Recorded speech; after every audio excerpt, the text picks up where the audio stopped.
اب یہ آپ سمجھ جائیں کہ جو سائفر آتا ہے فورن آفس کے اندر وہ کبھی کسی کے پاس نہیں جاتا, وہ صرف فورن آفس میں رہتا ہے, وہ چوری نہیں ہو سکتا, وہ فورن آفس میں پڑا ہوتا ہے. جو ہمارے پاس آتا ہے اور جس میں prime minister, president, army chief, ISI کا چیف, اور پھر ایک جاتا ہے اس کا جو جاتا ہے کیبنٹ سیکرٹری کے پاس, یہ یاد رکھیں کہ یہ وہ سائفر نہیں جاتا. یہ سائفر کا جو مفہوم ہوتا ہے وہ اپنے لفظوں میں لکھ کے ہمارے پاس پہنچتا ہے. تو سائفر فورن آفس میں رہتا ہے, وہ کبھی وہ نہ چوری ہوا ہے, نہ وہ اور کوئی دیکھ سکتا ہے, نہ پرائم منسٹر, ہم کوئی نہیں دیکھ سکتے, کیونکہ یہ سائبر سیکیورٹی کا قانون ہے جو کہ کیبنٹ ڈویژن بتاتی ہے ان کو, فورن آفس کو. تو پہلے تو یہ سائٹ پہ کر دیں کہ سائفر کا جو کوڈ تھا وہ کبھی بھی پبلک نہیں ہوا, کسی نے نہیں وہ دیکھا, بشمول پرائم منسٹر کے, ہم نے کسی نے نہیں وہ دیکھا. ہمارے پاس وہ آیا کہ وہ سائفر کے اندر ایمبیسڈر اسد مجید اور ڈونلڈ نون نے کیا بات چیت کی, وہ ہمارے پاس آیا. اب سب کے لیے وہ میں نے بڑے احتیاط سے اس کو جب میرے سامنے آیا تو بڑے ہم نے احتیاط کی. کیا کیا ہم نے؟ سب سے پہلے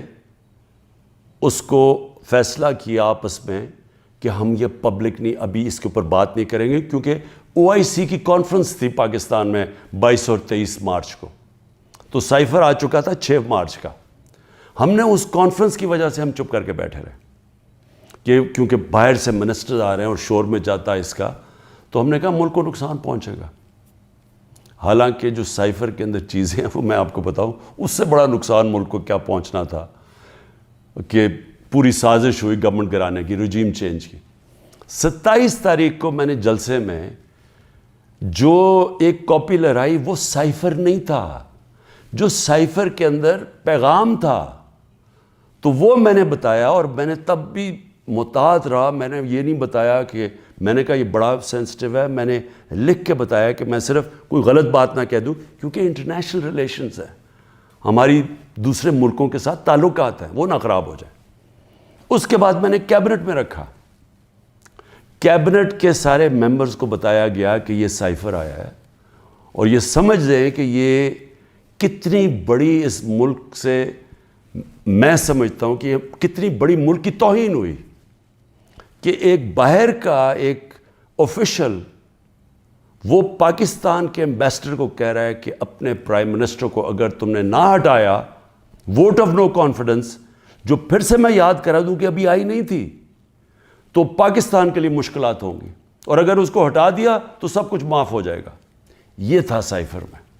اور جو ایمبیسڈر تھے, پھر سے میں آپ کو بتا دوں, اسد مجید, انہوں نے لکھا اس میں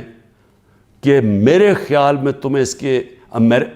امریکہ کے خلاف ان کو پروٹیسٹ کرنا چاہیے, ڈیمارش کرنا چاہیے کہ یہ کبھی اس طرح کی زبان استعمال نہیں ہوتی, ایسی دھمکی نہیں دی جاتی. میں پہلے کیبنٹ میں رکھتا ہوں, پھر 28 مارچ کو نیشنل سیکیورٹی کاؤنسل میں رکھتا ہوں, اور وہ نیشنل سیکیورٹی کاؤنسل میں سارے سروس چیف ہوتے ہیں. جنرل باجوہ تھے وہاں, ایئر چیف تھے ادھر, نیوی کے چیف تھے, جوائنٹ چیف آف سٹاف تھے, ہمارے ساری کیبنٹ کے سینئر ممبرز تھے, فورن آفس کے سیکرٹری بیٹھے ہوئے تھے. اور اس میں کیا فیصلہ ہوتا ہے کہ ہمیں جس طرح ایمبیسڈر اسد مجید نے ریکمینڈ کیا, ہمیں ڈیمارش کرنا چاہیے, ہمیں امریکہ کو پروٹیسٹ کرنا چاہیے کہ یہ آپ نے ہمارے اندرونی معاملات میں مداخلت کی. تو جب وہ اس میں آ گیا نیشنل سیکیورٹی کاؤنسل میں اور ڈیمارش کر دی, تو جو اس کی جو سائفر کے اندر چیزیں لکھی ہوئی تو وہ تو پبلک ہو گئی, کیونکہ جب آپ نے پبلک ایک سٹیٹمنٹ دے دی کہ کہہ دیا کہ ہم نے اس کی کیا, تو وہ تو سیکرٹ تو نہ رہا وہ, کیونکہ ڈیمارش نے اپنے کس پہ, تو یہ چیزیں سامنے آ گئی نیشنل سیکیورٹی کاؤنسل میں, اور کیبنٹ میں بھی ڈسکس ہو گئی.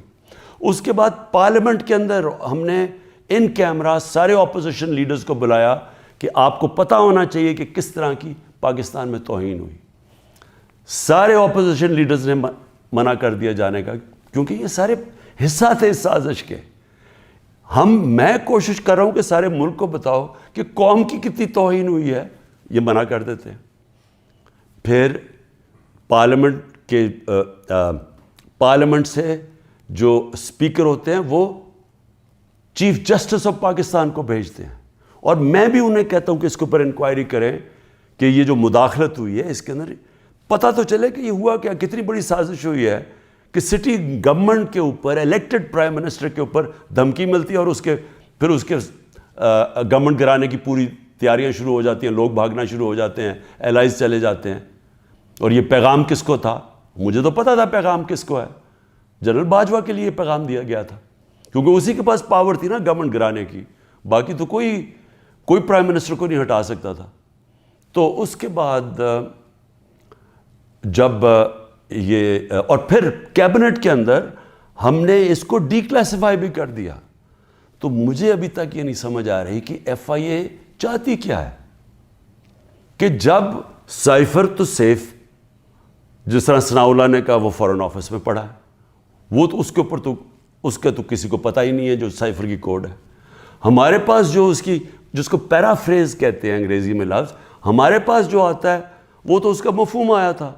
اور وہ جا کے نیشنل سیکورٹی کاؤنسل اور کیبنٹ میں جب رکھا اور بعد میں ڈی کلاسیفائی بھی کر دیا, تو وہ تو پھر ایک سیکرٹ ڈاکیومنٹ نہیں رہا. اب اصل چیز پہ آ جائیں کہ کیا کسی ملک میں کوئی بتا سکتا ہے, ہمارا تو 25 کروڑ کی آبادی ہے, کسی 50 لاکھ کی آبادی, چھوٹے چھوٹے نیوزی لینڈ جیسے شہر, چھوٹے سے یعنی ملک, اور کتنے ہیں ایسے, ہالینڈ ہیں, چھوٹے چھوٹے شہر ہیں, چھوٹی چھوٹی آبادی ہے. کوئی تصور کر سکتا ہے کہ کسی ملک سے, امریکہ کا کوئی بھی جس طرح آفیشل, وہ جا کے اس کے ایمبیسڈر کو کہے کہ اپنے پرائم منسٹر کو گرا دو, نہیں تو ہم تمہیں یہ کر دیں گے. جب امریکہ نے رجیم چینج کیا پہلے, تو جو خود ہی ان کے سی آئی اے کے اور MI6 کے جو پیپرز ڈی کلاسیفائی ہوئے ہیں, ان میں کیا چیز نکلی؟ مصدق کی گورنمنٹ گرائی گئی, رجیم چینج کیا گیا 1950 کی دہائی میں. تو وہ تو کوئی سائفر نہیں بھیجا وہاں, وہ تو کوئی ایمبیسڈر سے پیغام نہیں بھیجا, وہ تو پہلے پوری سازش کی گئی اپوزیشن کے ساتھ مل کے, میڈیا کے ساتھ میڈیا پہ پیسہ چلا, پہلے اس کو برا بھلا کہا گیا, اور پھر ان کے آرمی چیف کے ذریعے اس کی گورنمنٹ گرا دی. اور پھر دوسری 70 کی دہائی میں چلی کے اندر پریزیڈنٹ ایلیندا کو گرایا گیا, اور وہ بھی کسی نے سائفر نہیں بھیجا, انہوں نے ان کے آرمی چیف کے ذریعے اس کی گورنمنٹ گرا دی, کو کر دیا. تو جب رجیم چینج ساؤتھ امریکہ میں بھی ہوتا ہے تو اس طرح تو پھر بھی نہیں ہوتا کہ پہلے وہ کوئی ایمبیسڈر سے دھمکی دی جائے. تو میں آخر میں یہ کہنا چاہتا ہوں اپنی قوم سے کہ دیکھیں, یہ کوششیں ساری ہو رہی ہیں کسی نہ کسی طرح عمران خان کو راستے سے ہٹانے کی. یہ پوری ہر چیز کے پتہ نہیں 180 کیسز ہیں, اور ایک اور اب وارنٹ بھی نکلا ہی ہے. الیکشن کمیشن کی توہین ہو گئی, یہ دنیا میں آپ نے نہیں کبھی سنا. عدالتوں کی تو توہین ہوتی ہے, الیکشن کمیشن کی توہین ہونے وارنٹ نکلائیں. پوری کوشش ہے کسی نہ کسی طرح اس کو جیل میں ڈال دیں. میں کھڑا ہوں, جیل کے لیے بھی تیار ہوں, لیکن قوم کو میں یہ بتا دوں کہ میں انشاءاللہ ہر کیس کا ثابت کروں گا اسی ملک میں بیٹھ کے کہ ہر کیس انہوں نے جعلی بنایا ہے, بوگس بنایا ہے, اور ہر کیس جب عدالت میں جائے گا, جب سنا جائے گا, کوئی جج بھی سزا نہیں دے سکتا پورا کیس سن کے, کیونکہ یہ سارے جعلی کیسز ہیں. اور اس کا مقصد اس ملک میں انصاف نہیں لانا, اس ملک میں انصاف کی قبر کھودنی ہے, تاکہ کسی طرح جنگل کا قانون جو طاقتور ہے وہ کسی طرح اس ملک کی جمہوریت بھی ختم کر دے, وہ طاقتور اس ملک کی عوام کی آواز ختم کر دے, وہ اس ملک کی سب سے بڑی پارٹی کو کسی طرح ختم کر دے, اور کسی نہ کسی طرح یہ چوروں کا ٹولہ جو 30 سال سے ملک کو لوٹ رہا ہے, کسی نہ کسی طرح اس کو پھر اوپر بٹھا دے. یہ ہے ساری گیم. پاکستان زندہ باد.